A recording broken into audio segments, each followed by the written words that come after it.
ce film ne va pas parler de Molière ou de Racine ou de Feydeau. Il va parler de vous, de nous, de cette histoire personnelle qui est la nôtre et dont nous sommes souvent l'acteur aveugle. C'est la thèse de Freud et de Lacan, avec laquelle vous ne serez peut-être pas d'accord. Notre vie est un théâtre où ce qui se donne à voir et à entendre n'est pas la vérité. Comme si la scène sur laquelle nous passons notre vie, la scène sur laquelle nous grandissons, sur laquelle nous apprenons à aimer, à travailler, à rire, à souffrir aussi. Comme si cette scène avait des coulisses dissimulées, bien cachées.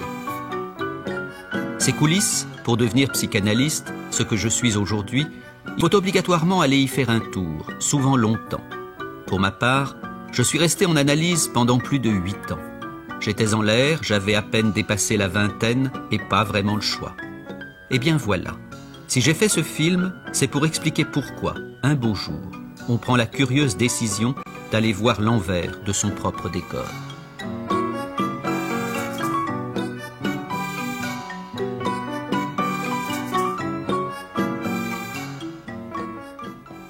J'ai assez régulièrement, en fonction de creux de vague, eu envie de franchir le pas. J'insiste sur l'expression parce que pour moi, frapper chez un psychanalyste, c'est quand même passer de l'autre côté du miroir. Quel miroir, je sais pas, mais franchir le pas. Et je ne sais pas ce qui m'a retenu par la manche à chaque fois. Peut-être une espèce d'orgueil qui m'a poussé à penser que je pouvais m'en sortir tout seul et que les soucis qui me tombaient sur le paletot et dans lesquels je m'en mêlais comme c'est pas permis, je m'en sortirais sans l'aide de personne. Je ne me suis jamais considéré, moi personnellement, comme une énigme. J'ai considéré la nature humaine comme assez énigmatique et intéressante à étudier, ça bien sûr. Donc finalement, j'ai été plus porté à regarder le comportement des autres que le mien. Je ne vois pas la motivation, à moins d'être carrément taré, borné, coincé, j'en sais rien. Je ne vois pas pour quelqu'un normal, ou je veux dire, je ne vois pas pour que vous y allez, par exemple. Comme je vous vois tel que vous parlez, je ne vois pas pourquoi vous irez, vous. C'est vrai. Quand on n'a pas fait soi-même une psychanalyse, on se dit à l'occasion que l'autre aurait pu lui aussi éviter d'y aller. D'ailleurs, à ceux qui prennent rendez-vous pour la première fois avec un psychanalyste, la psychanalyse apparaît-elle comme une évidence? Est-ce qu'on se décide à aller visiter les coulisses de son destin comme si l'aventure allait de soi? La réponse est non. Pour ce documentaire, j'ai rencontré pas moins de 16 analysants. La plupart d'entre eux, avant de franchir le pas de leur première séance, avant de se risquer sur l'autre scène, pour reprendre l'expression de Freud, la plupart d'entre eux avaient des réticences et même des craintes. J'avais le sentiment que j'allais me retrouver en face de gens qui allaient me scanner définitivement, de façon extrêmement, supranaturelle, quoi, je dirais. Prendre la décision d'aller voir un analyste, oh oui, ça m'a pris des années. Je voulais pas y aller, c'était pas pour moi. Pour moi, l'analyse, c'était pour Woody Allen ou pour Jacques Messrine, n'étant ni l'un ni l'autre, ça n'avait pas de place pour moi. Je pensais que la psychanalyse, c'était de la connerie. La psychanalyse ne fait absolument pas partie de la culture antillaise. Il est rare d'emmener un enfant, par exemple, chez un psychologue, parce que, comme ça peut se faire en métropole, parce que l'enfant a de mauvaises notes, ou parce que... Non. J'avais peur d'être aliénée, j'avais peur d'être dépendante de l'analyste, de l'analyse. J'avais peur de me rendre compte que j'allais mal. Donc d'avouer en fait que j'avais des problèmes. Je redoutais d'abord de complètement bousculer ma façon d'appréhender les choses. Parce que quand on s'est fabriqué sur une personnalité à travers ce que l'on a vécu, souvent on est attaché à cette personnalité qu'on a du mal à lâcher. On a aussi des plaisirs à ça, donc je savais que ça allait complètement, à la fois sans doute me faire du bien, mais aussi me faire perdre certaines choses, et des choses que j'aimais bien finalement. J'ai été complètement hermétique à tout ce genre d'action, en quelque sorte. Je ne connaissais pas la psychanalyse, je pensais en avoir aucun besoin. Donc j'ai simplement eu une vie totalement dans l'action, dans la jeunesse, complètement en dehors de la psychanalyse jusqu'à l'âge de 28 ans. Et puis après, j'ai eu une fracture, en fin de compte, quand mon père est mort. Et là, je suis rentrée dans la psychanalyse comme si j'y suis rentrée corps et âme, si j'ose dire. Carla Bruni est loin d'être seule dans ce cas. Pour commencer une analyse, la curiosité intellectuelle ne suffit pas. Pour téléphoner la première fois à un psychanalyste, il faut que quelque chose cloche. Il faut par exemple se lever un matin et se surprendre à penser « Mais quelle est donc cette vie qui est la mienne et dans laquelle je ne me reconnais pas ? Cette vie qui ne semble répondre à aucune de mes envies, à aucune de mes aspirations. » Je me suis dit, j'ai 40 ans, ça suffit. Je suis endetté, je n'ai pas d'enfant, y a un truc qui n'est pas normal. Ce qui m'a amené à l'analyse, c'est de la répétition. C'est-à-dire, c'est des échecs répétés, c'est le fait de ne pas arriver à m'engager dans ce que j'avais envie de m'engager dans la vie. Ça bloquait, pour des raisons que je comprenais pas. Un jour, c'est devenu une évidence. Je devais aller voir quelqu'un, peut-être pour ne plus avancer les yeux bandés, quoi. J'étais dans une situation toute bête, au fond, qui est que moi, la seule chose qui comptait à ce moment-là, c'était d'écrire. Et j'étais entravée par des choses qui m'empêchaient d'écrire. C'est très fréquent. Et c'était très névrotique. Au fond, rien ne m'empêchait d'écrire. Mais je ne le savais pas. Et puis aussi, il y avait cette chose que j'avais tout pour être heureuse, soi-disant. Et puis c'était pas vrai, c'est beaucoup plus compliqué que ça. Donc toutes ces contradictions font que, oui, je me disais que la vie c'était trop difficile pour moi, que j'y arriverais pas. Et heureusement, j'ai trouvé cet échappatoire-là qui est devenu beaucoup plus qu'une échappatoire. C'était au contraire une rentrée dans la vie. C'était faire l'effort de vivre, voilà. Il y avait aussi une espèce de paresse à vivre, qui est en fait une des formes de la dépression.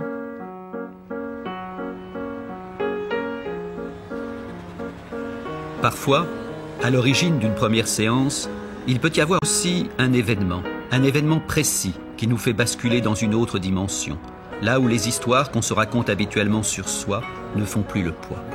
Un accident, une séparation, un deuil, et le malheur qui nous a emportés loin de nos constructions imaginaires nous laisse tout à coup en plan, démunis, impuissants.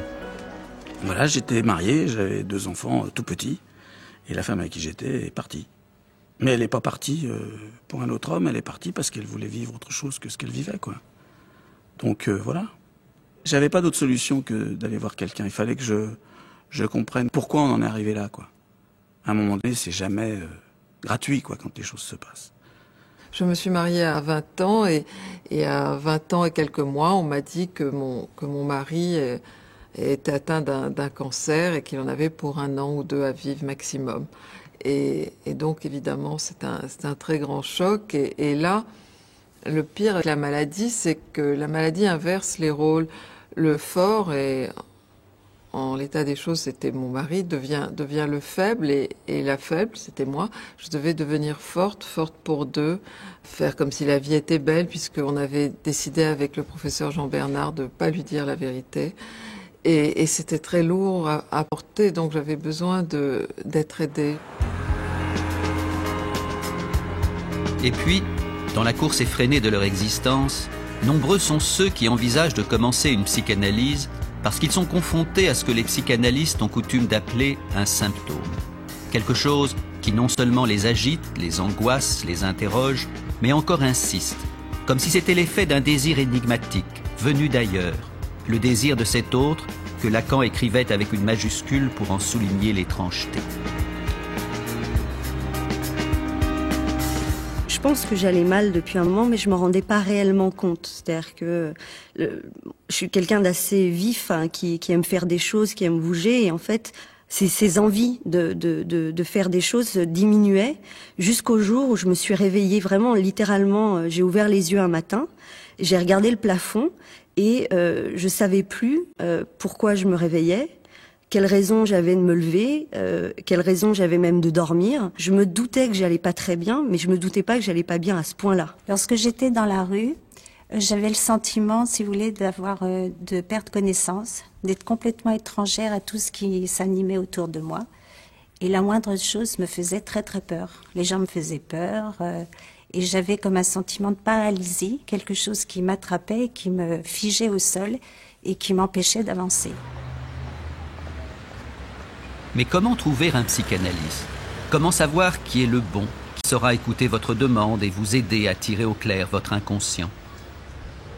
Il y a quelques années, l'école de la cause freudienne à laquelle j'appartiens eut l'idée d'ouvrir à Paris, rue de Chabrol, un centre de consultation psychanalytique. Dans ce centre absolument gratuit, des psychanalystes viennent recevoir chaque semaine des patients, sans être eux-mêmes payés. Le tout venant, à la recherche d'une première séance, est ainsi accueilli pendant plusieurs mois, aussi bien les adultes que les adolescents à partir de 12 ans, ou les enfants, parfois tout petits, et qu'accompagnent leurs parents.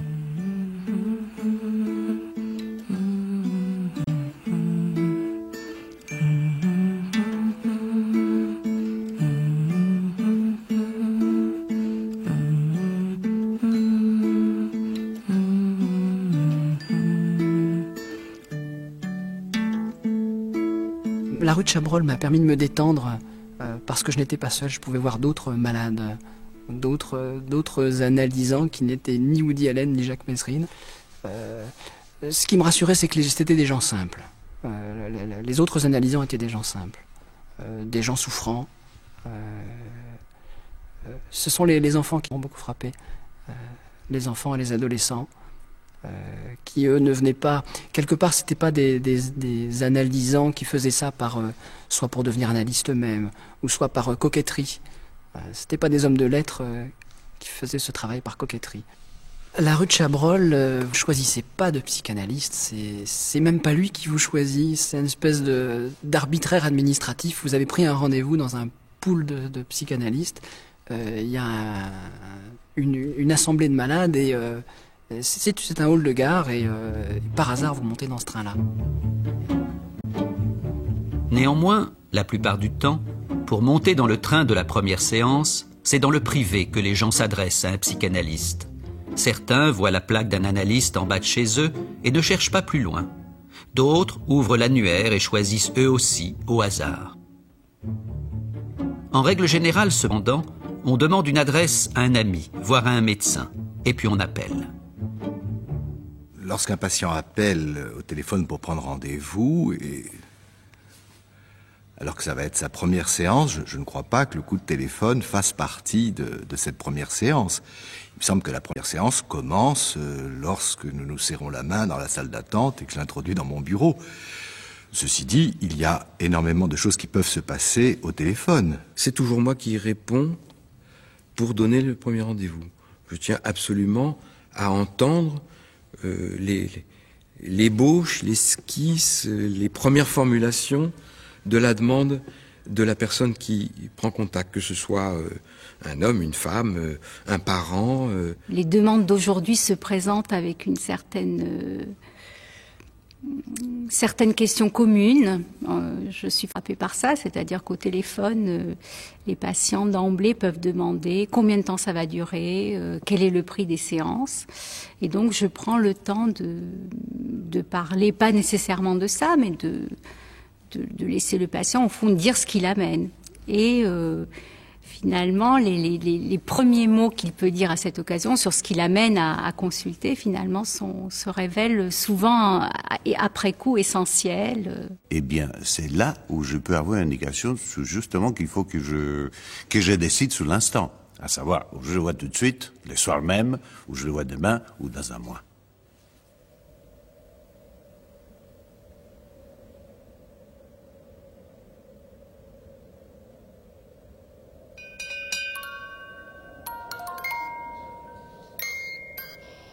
Parce qu'il fut le premier, le cabinet de Freud continue de marquer les esprits. Du coup, même si des milliers d'autres cabinets se sont ouverts depuis à travers le monde, le futur patient, en arrivant pour sa première séance, se demande souvent s'il ne va pas se retrouver un siècle en arrière, à Vienne, dans une copie conforme de celui de Freud.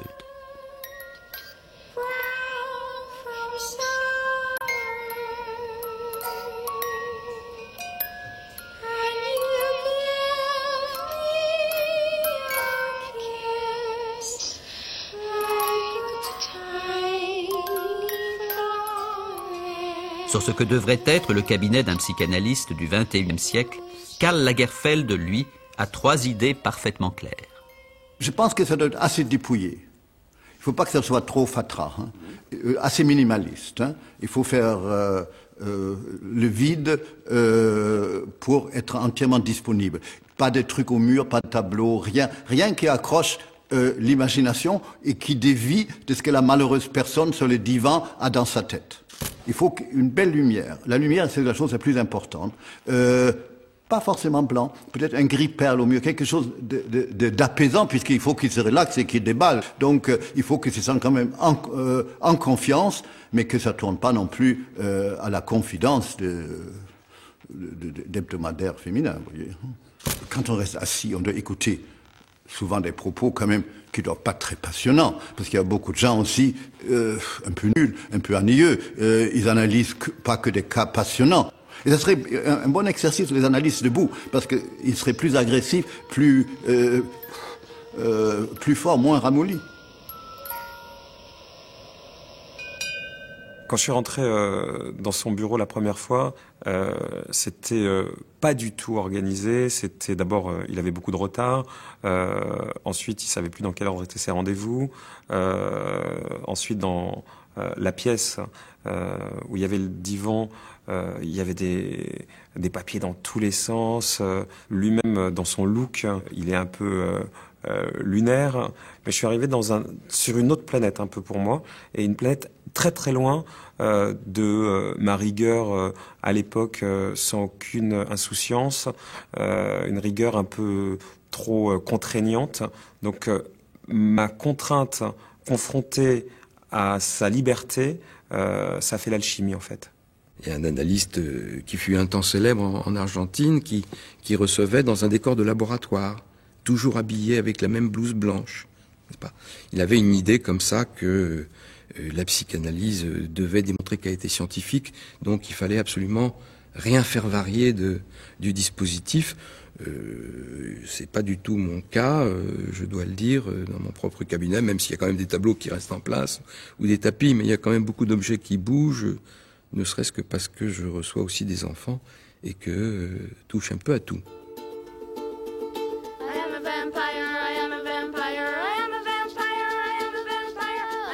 Mais plus important que le cabinet, il y a le psychanalyste lui-même, qu'on va découvrir à la première séance. À quoi ressemblera-t-il ? Qui sait ? Peut-être à ce personnage atypique dessiné par Piem.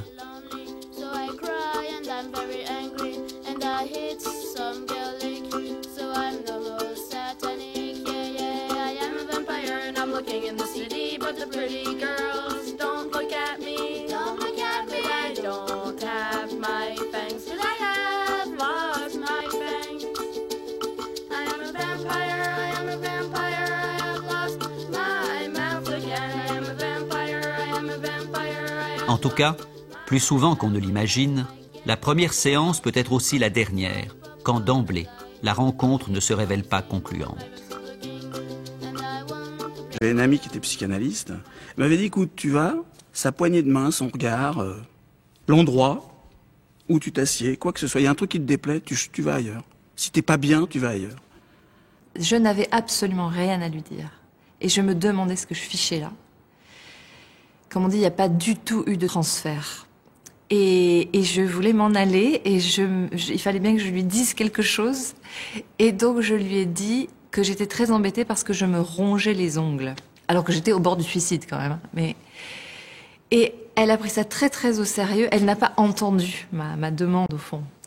Et elle m'a dit qu'en 6 mois de psychothérapie, on se débarrassait très facilement de cette onychophagie. J'ai appris un mot. Et je lui ai dit au revoir madame et je ne l'ai jamais revue. Je me souviens d'une expérience. Je rencontre un homme et rien ne se passe vraiment. Moi, je me dis, je vais peut-être le revoir. Et c'est lui qui me rappelle en disant, alors, vous revenez quand? Vous revenez? Oh là là, je ne suis plus jamais retourné. J'ai dit, lui, c'est pas un pro. C'était pas possible, quoi. Il pouvait pas. Je me suis dit, est-ce que c'est pour que je lui fasse des sketchs? Est-ce qu'il est homosexuel? Est-ce qu'il est amoureux de moi? Enfin, ça a été absolument rédhibitoire. Ça a été terminé immédiatement et je ne l'ai plus jamais revu. Il y avait comme une indifférence et un petit peu un vague ennui. Et de part et d'autre, hein, peut-être. Mais c'était le contraire de la première consultation avec la personne, le psychanalyste avec lequel je fais mon analyse depuis, c'est le contraire. La première consultation avec ce psychanalyste a été incandescente. Et les deux autres premières consultations ont été un peu mornes. Donc, le problème, c'est pas la parole, c'est pas le symbole, c'est qu'il faut qu'ils soient ensemble pour que ça marche, pour que ça prenne. Et ça a quand même quelque chose à voir avec le cœur qui bat aussi. Donc, en quelque sorte, c'était plat. À ces rendez-vous décevants, dont on se dit tout de suite qu'ils ne sont pas les bons, s'opposent donc les premières séances inaugurales, les vraies, celles qui marquent le début de la psychanalyse proprement dite.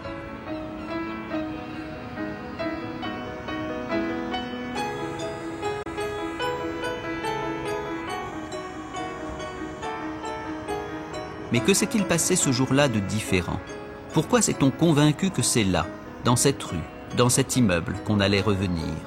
Pourquoi ce jour-là a-t-on pensé qu'on avait frappé à la bonne porte?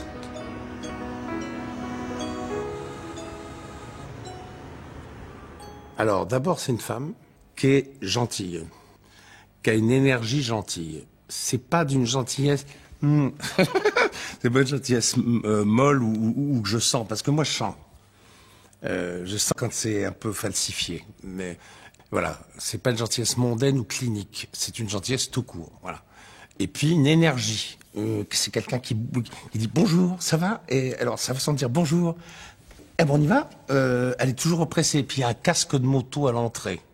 Ça peut paraître très con, mais il y a un casque de moto à l'entrée et dans son bureau un éternel très vilain, mais à la force d'être très vilain, très beau, un bouquet en fausse rose blanche. Non mais ça va savoir pourquoi ça me touche. Je sais pas quoi. En tout cas, je me sens bien. Alors, qu'est-ce qui va pas? Mais dans son... Alors, pourquoi vous venez? Je sens, comme chez les acteurs, que le ton est juste, qu'elle a vraiment envie de savoir pourquoi je vais pas bien. Voilà.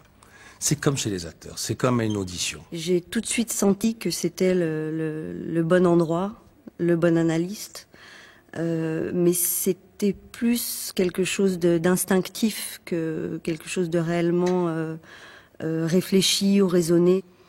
Alors, dès la première séance avec mon psychanalyste, je savais que j'en ferais qu'une seule dans ma vie et que ça serait avec lui. Et depuis, je n'ai pas changé d'avis et je suis restée sur la même position. J'avais décidé de lui faire confiance et j'ai tenu coûte que coûte. Et jamais aller voir un autre psychanalyste m'a traversé l'esprit, en fait. On a souvent ce cliché de l'analyste un peu farfelu. Un cliché que moi je peux avoir aussi avant. Et voilà, j'étais en face de quelqu'un de très... comment dire ça? Parce qu'aujourd'hui, le transfert s'est effectué, donc j'en parle pas comme j'en parlais au début. Mais non, je me suis retrouvé en face de quelqu'un d'intelligent, de pertinent. Ce qui m'a fait penser que c'était le bon analyste, c'est que d'abord j'ai baissé les yeux tout de suite, qu'il avait 20 minutes de retard et que c'est moi qui me suis excusé. Donc dans mon sentiment un peu de toute puissance, d'être dans un rapport complètement inversé avec quelqu'un qui imposait un ascendant sur moi, j'ai tout de suite compris que c'était le bon. Il y a quand même deux personnes qui se rencontrent, même si on est sur un divan et qu'on n'est pas en face à face. La première rencontre est en face à face. Et il y a quand même une rencontre tout simplement humaine. Je crois que c'est la rencontre humaine qui, dans mon cas, en tout cas, a fait l'engagement, l'investissement dans la psychanalyse.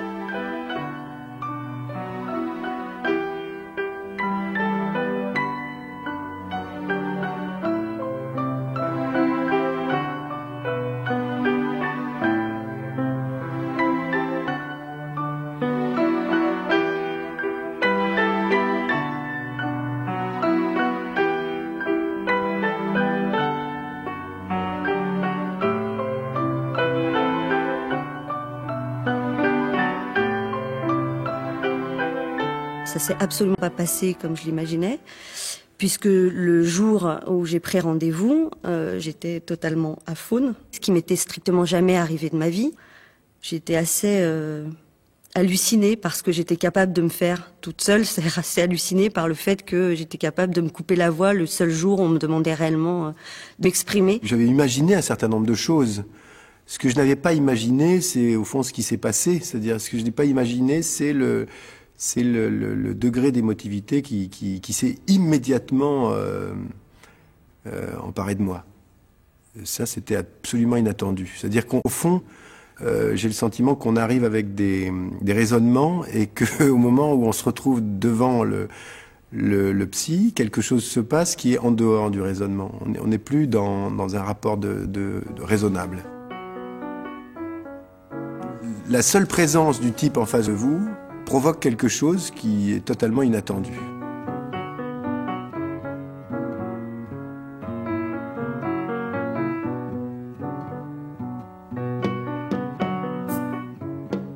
Nous sommes assis face à face et là il m'a demandé de me présenter et je lui ai donné mon nom et celui de mes 2 enfants. Et il a eu une petite phrase ironique, il m'a dit alors qu'est-ce que je peux faire pour vous 3 ? Et là j'ai réalisé que j'avais pour habitude de me présenter avec mes enfants et donc ça m'a gênée. J'ai eu honte un peu parce que j'ai senti qu'il me perçait à jour très vite et ça m'a dérangé un peu pour la première fois. Lorsque quelqu'un prend rendez-vous avec moi et que je lui donne un rendez-vous, je n'ai vraiment, sauf exception, aucune idée de comment va se passer notre premier entretien. Et en dehors d'une phrase d'accueil, je ne sais absolument pas à l'avance si je vais poser beaucoup de questions, si je vais être silencieux, si je vais poser des questions incisives ou évasives. À dire vrai, je n'anticipe pas. Lors d'une première séance, j'ai toujours le sentiment qu'il faut accrocher la personne qui vient nous voir. Non pas l'accrocher à notre personne, mais l'accrocher à ce qu'elle dit. Je crois que cette première séance constitue un événement pour lui. Un événement n'a pas besoin d'être spectaculaire. Et cet événement ne peut résider, non pas dans le sentiment qu'il a qu'il est vraiment venu voir la bonne personne à la bonne place. Cet événement, c'est plutôt dans ce qu'il va dire. Je sanglotais et je lui disais « Mais je ne comprends pas, tout va très bien, tout va très bien. » Madame la marquise. Et il m'a dit que non, je n'allais pas bien. Vous n'allez pas bien. C'était la première fois que quelqu'un me disait ça, alors que jusque-là, on m'avait élevée dans cette idée que tout allait bien pour moi, que j'avais tout pour être heureuse. Et tout à coup, quelqu'un m'autorisait à penser que je n'allais pas bien. C'était extraordinaire. C'était une grande libération. Dès la première séance, ce psychanalyste m'a dit quelque chose qui m'a marqué, qui était différent de ce que disaient les autres médecin, même s'il pouvait me parler en bon père de famille, comme on dit en droit. Il m'a dit, à la fin de l'entretien, « Je ne vous juge pas ». Et personne ne m'avait jamais dit une chose comme ça. Ce qui m'a frappé plus que les mots de l'analyste lors de la première séance, ou des premières séances, c'était le ton, c'est la question, c'est la phrase qui reste en l'air avec vos propres mots. Et c'est finalement, la personne, ce tiers-là, cet analyste reprend exactement les mêmes mots, mais il en change l'intonation. Et ça prend du sens.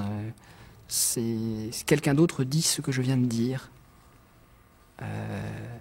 Ça permet de l'extériorité par rapport à ça. Ça, je l'ai découvert tout de suite. Ça m'a bien accroché.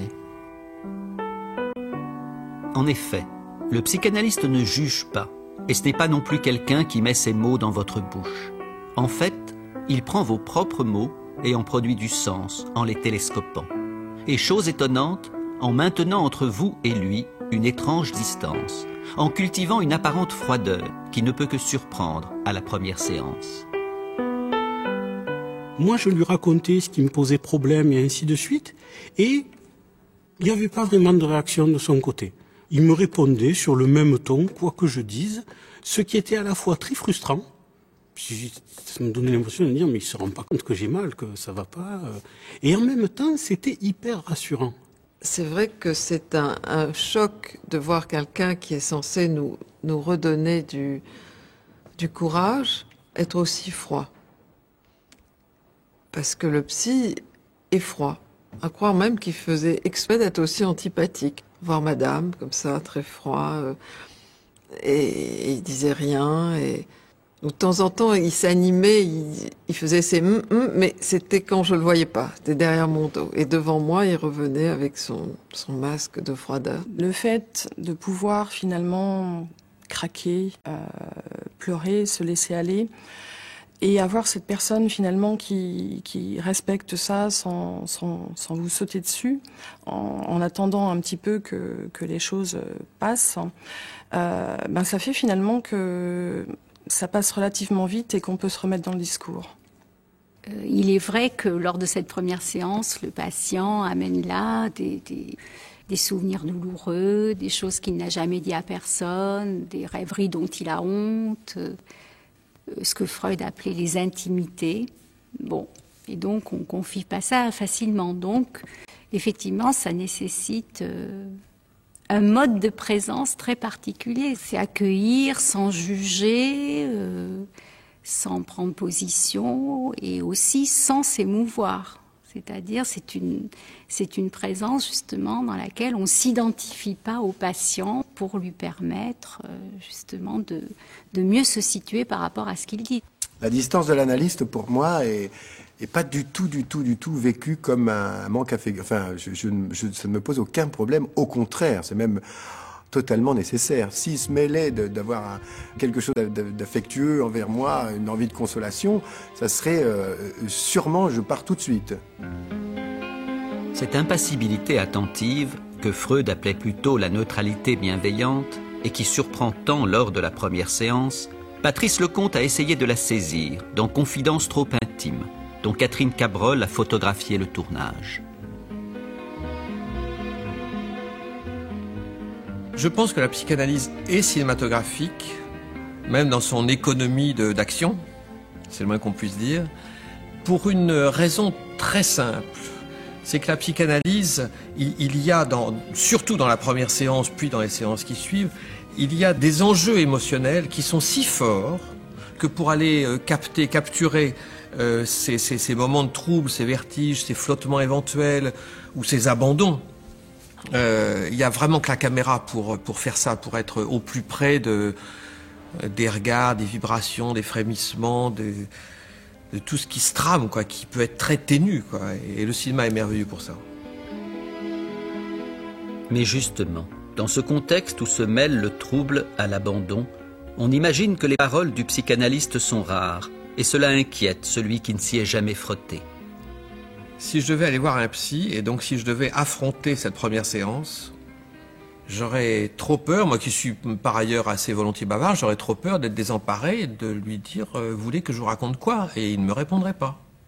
C'est vrai que bien souvent, les personnes qui n'ont pas encore fait une analyse se demandent s'ils vont avoir affaire à un mur ou pas. Et il y a quand même cette idée qui circule qu'ils vont plutôt avoir affaire à quelqu'un de silencieux. Je peux en parler à titre personnel. Je n'ai jamais été silencieux par système. C'est vraiment quelque chose qui non seulement varie d'ailleurs avec chaque analysant, bien évidemment, mais qui varie avec chaque moment de sa cure. Il y a des moments où on est particulièrement silencieux, de manière au fond presque stéréotypée, et d'autres moments où on intervient beaucoup. C'est un silence qui est habité. C'est pas un silence sans parole. C'est pas un silence sans geste. C'est pas un silence sans mouvement du corps, de mon corps dans la séance. Donc, les silences, c'est quelque chose qui offre toujours un lieu au sujet qui parle d'inscription. J'apprends finalement à décrypter ces silences et les silences sont aussi importants que les paroles. elles mettent en scène, les séances mettent en scène les paroles. Donc les paroles sont assez rares, mais toutes comptent. Dans les moments où elle faisait comme ça, cette femme que je vois encore parfois, oui, mais alors, et que d'un seul coup elle taisait, c'est là où je sentais que que la marmite bouillait, enfin que la cuisine se faisait, que quelque chose d'incroyable se soulevait en moi. Et le silence, c'est merveilleux, c'est ce qu'il y a de plus beau. Le silence du psychanalyste n'est pas la seule idée fausse qu'a engendré la découverte freudienne. Pour beaucoup, l'affaire est entendue, la psychanalyse, c'est bien évidemment cher, très cher même. L'argument du psychanalyste, c'est oui, les séances sont chères, mais elles sont chères parce que ça fait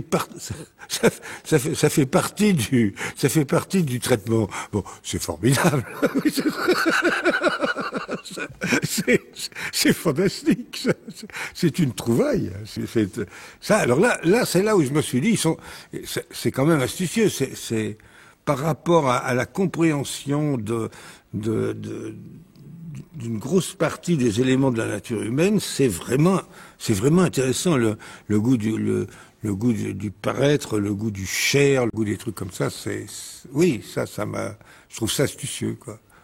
Pour ce qui est de la question de l'argent, je trouve qu'il est normal de payer, même cher, voire très cher, un psy, pour les mêmes raisons que on ne joue pas au casino avec d'allumettes. Si on joue au poker entre amis en disant on intéresse la partie avec des Smarties, on va beaucoup moins s'amuser que si on intéresse la partie avec de l'argent.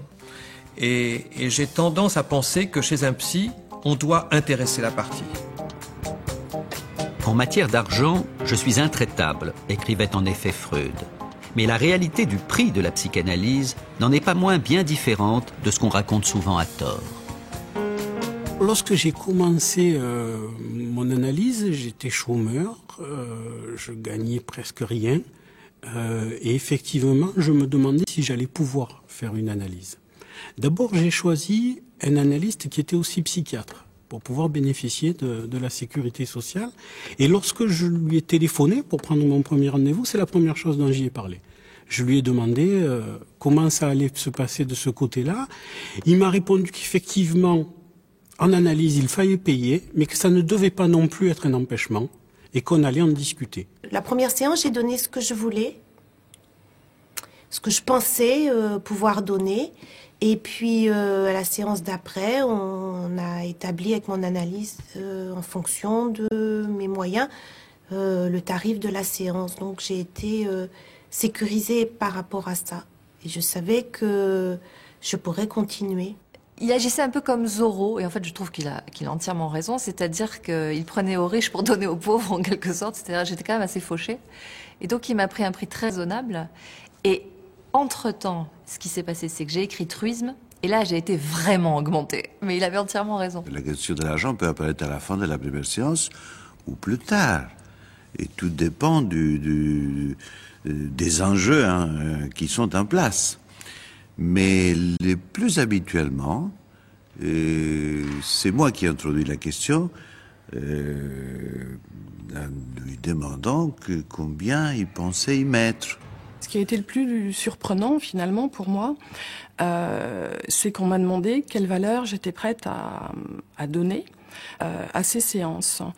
Et en fait, je me suis retrouvée un petit peu dans une tempête parce que on ne m'avait jamais posé ce genre de questions. Quelle valeur vous donnez finalement? Et j'ai dû sortir un chiffre en quelques secondes en disant mais quelle valeur tu donnes à ça, en sachant que je ne savais même pas de quoi il s'agissait. Donc effectivement, pour moi, ça a été peut-être la plus grande surprise finalement de la première séance. It's so romantic, the neighborhood's littered with white gloves, the flowers were... Et puis, il y a le divan, le fameux divan tel que Patrick Altman l'a par exemple photographié sous toutes ses coutures dans son livre sur les cabinets de psychanalystes. Le divan qu'on remarque dès la première séance, même si on ne s'y allonge pas tout de suite, voire jamais d'ailleurs.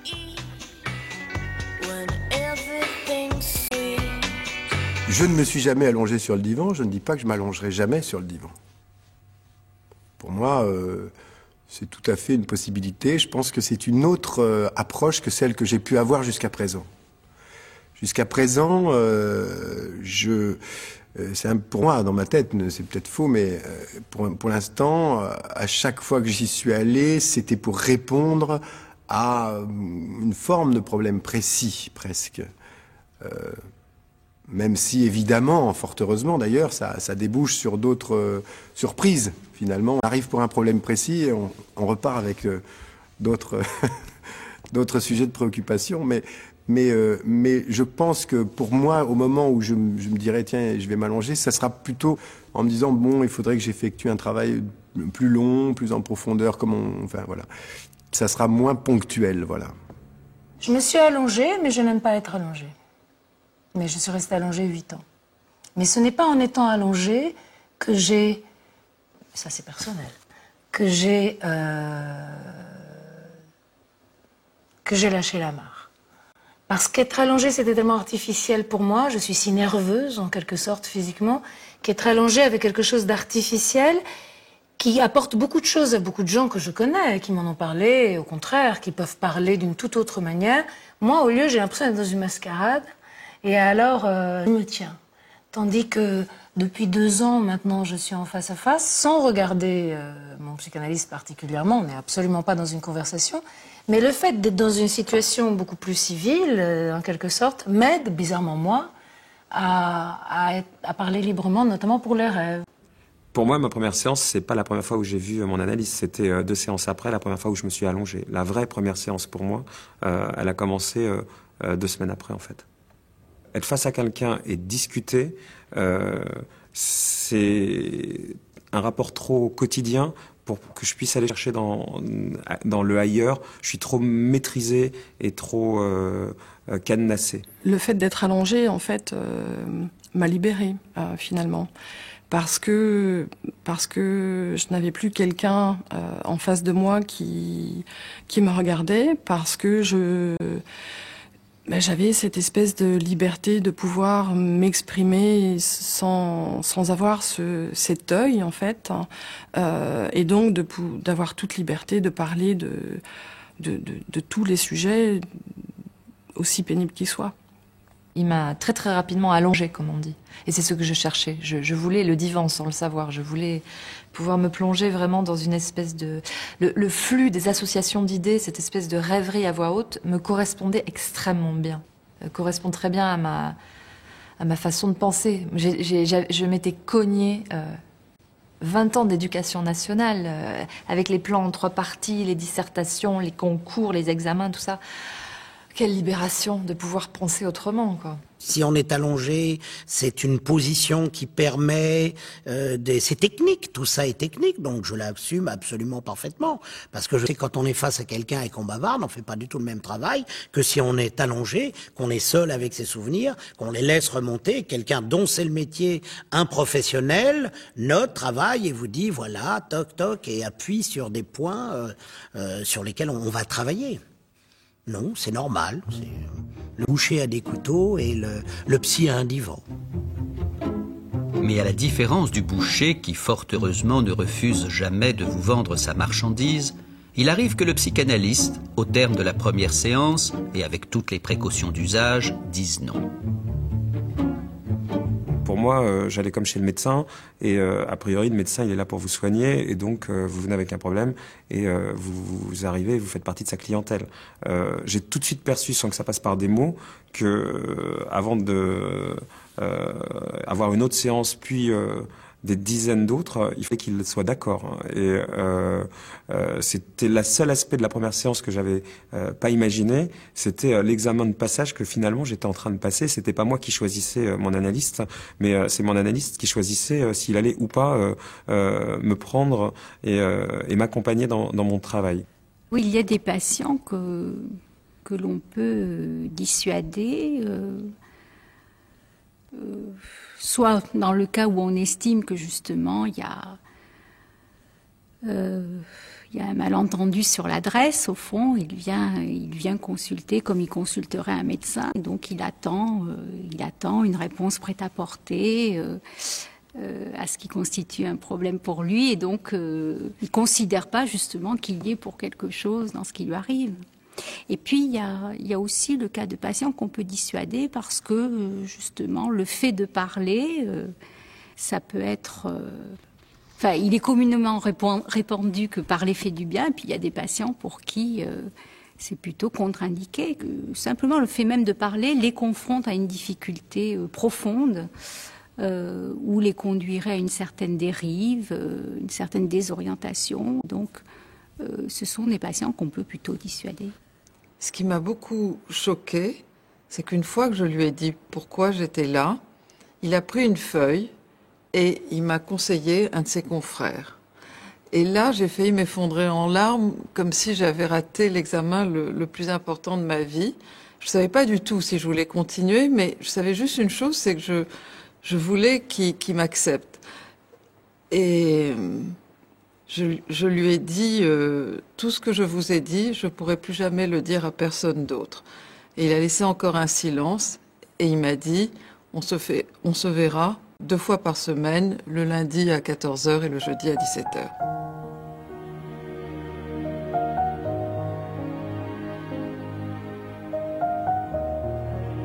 Deux fois par semaine, ou une fois, ou 3. Il n'y a pas de cure type, pas de prix fixe, pas un nombre standard de séances. On s'allonge ou pas. C'est le cas par cas. Le règne du particulier, dans un monde où domine l'universel. La première séance est à l'image de ce qui va suivre. Une aventure qui ne vous guérit pas de vous-même, mais au contraire, vous réconcilie avec votre propre histoire.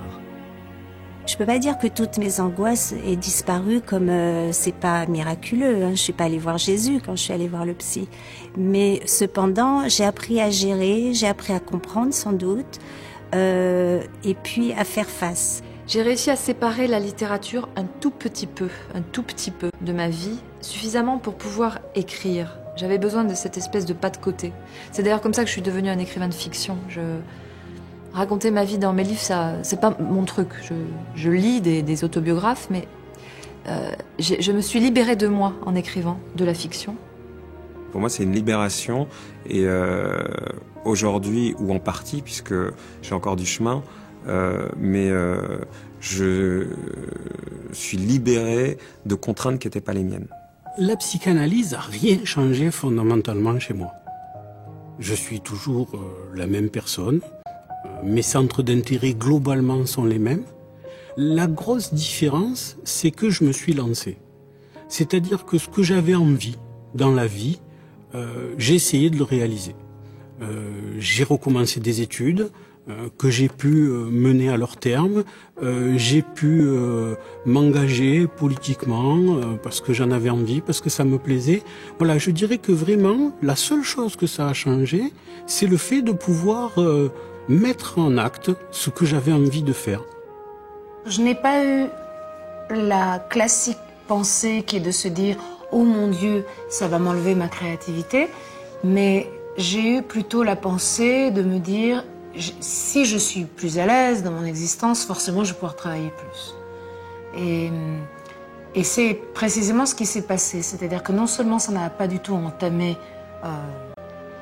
ce que j'écris, mais ça l'a quintuplé, centuplé, vraiment multiplié et libéré.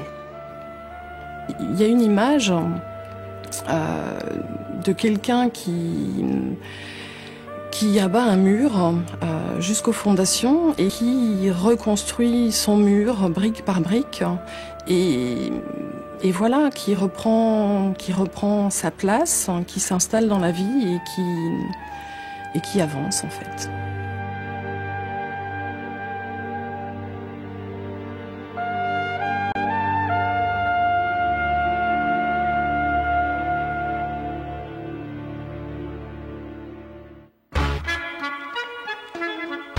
Non, attendez, arrêtez un instant le générique.